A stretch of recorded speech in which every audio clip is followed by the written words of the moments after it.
Order! Order! You are an incorrigible delinquent at times. Behave yourself, man! Facebook has announced that it's banning a dozen British far-right campaigners and organisations who it says have been spreading hate and encouraging violence. They include the British National Party and its former leader Nick Griffin, the English Defence League and Britain First. The ban also applies on Instagram, which is owned by Facebook. Here's our media editor, Amol Rajan. Masters of modern communication they may be, but according to Facebook at least, these members of Britain's hard right groups and organisations often spread hate or promote violence. The full list includes the British National Party and its former leader Nick Griffin, Britain First, its leader Paul Golding and former deputy leader Jada Franson, the English Defence League and its founding member Paul Ray, Knights Templar International, a militant Christian group, and its promoter Jim Dowson, National Front and its leader Tony Martin, and Jack Renshaw, a convicted neo-Nazi who plotted to murder a Labour MP. But how exactly did they violate Facebook's rules? Facebook, who declined to be interviewed, say simply that they ban those who proclaim a violent or hateful mission or are engaged in acts of hate or violence. Posts endorsing these individuals or groups will also now be banned. And it's good that the police have actually taken action, finally. The hard right have been stirring on and offline for years. So why is this happening now? Upcoming European elections, amid a rising tide of populism across the continent and the drip, drip, drip of scandal around the company in recent years, must be taking its toll. I think that what will happen is that, yes, they will still have a space, they will still have those supporters, but it is about stopping it from going to the mainstream. And I think that that is really where the key issue is here. In February, Facebook banned Stephen Yaxley-Lennon, better known as Tommy Robinson. The social media reach of the hard right is unclear because the tech giants don't always release the figures. Thank you, every single But millions across the world and many in the United Kingdom like and enjoy access to views that they don't see on traditional media.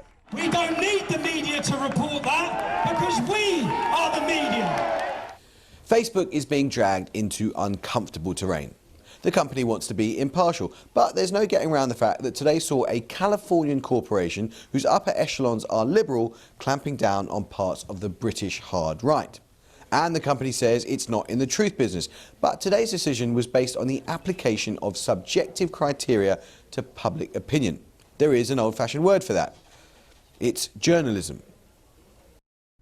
Wary of accusations of censorship, the danger is that global tech giants end up creating national martyrs who simply congregate elsewhere.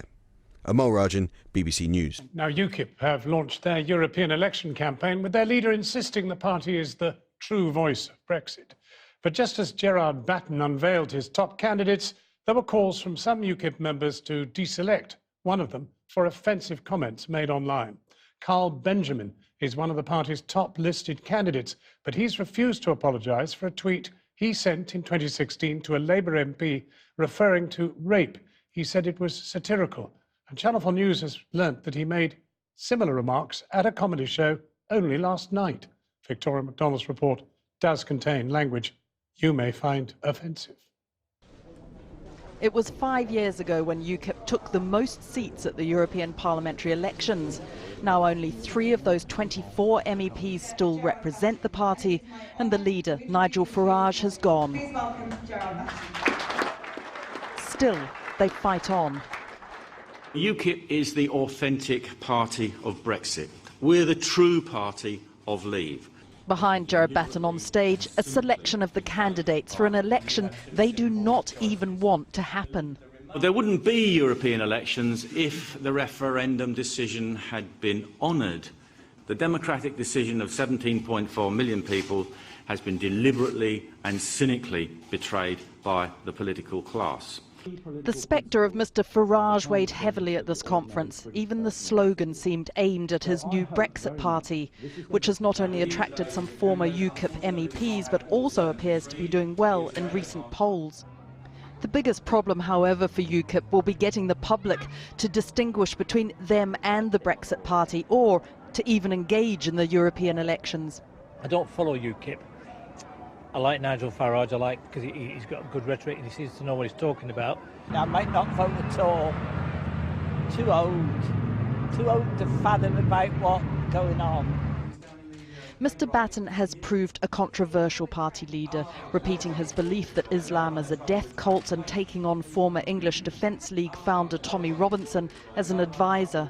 And there are questions now over his choice of some of the new candidates. Carl Benjamin on the left, a YouTuber known as Sargon of Akkad, and Mark Meekin, or Count Dankula. First, Mr Benjamin. 3 years ago he tweeted this about a Labour MP: "I wouldn't even rape you," at Jess Phillips. Last night in West London, a Channel 4 News producer was at a performance where he was asked how well Mr Batten had handled questions about that tweet. Honestly, if I were Gerard Batten, I'd been like, well, I wouldn't even either. But seriously though, I'm going to get in so much trouble. I think he handled it well. I mean, it was a form of satire, you know. And Mr Meekin, fined £800 in 2018 for filming a pet dog giving Nazi salutes. Last night he said this. I've been a student, most of you have probably been students. We were poor, weren't we? You couldn't afford a hooker, so you had to rape. I mean, it's even worse if you're a female student, because not only are you poor, but you're always getting raped.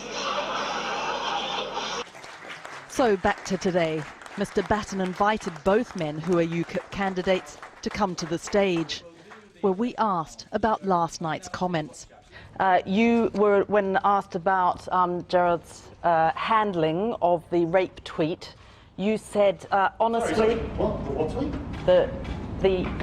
The tweet, a question about rape of a Labour politician. There was no question about rape, that's a lie, and I'm not going to accept that freedom. No, I'm not accepting that freedom. Okay, tell me how I should. I wouldn't either. That's not a threat, it's not a promise of action, it's actually just a defence. Okay, thank you. The second... I'm not going to be apologising for my crimes against political correctness. I hate political correctness. The second one was to Mark, who was... We were all poor students, weren't we? We couldn't afford a hookup, so we had to rape. Words of your poor female student. Not only are you poor, you keep getting raped. Gerard, are you willing to associate yourself with comments on rape? I wasn't at the show. I don't condone any comments or jokes about that. This was part of, I believe, a stand-up comedy show. So what did the female UKIP candidates sharing the stage with these men think? I have to trust Gerard that he's doing the right thing on that. You think that rape is worthy of comedy? Well, no, I don't. No, I don't. You're telling me that you're worried about these men out on rape charges, and yet you have people making light of rape. Can I just say, please ask Carl Benjamin, I don't even know what he said. Mr Batten says UKIP is now the party of ordinary, decent people and has ignored a call from some in the local party in Swindon to deselect Carl Benjamin. Victoria MacDonald reporting.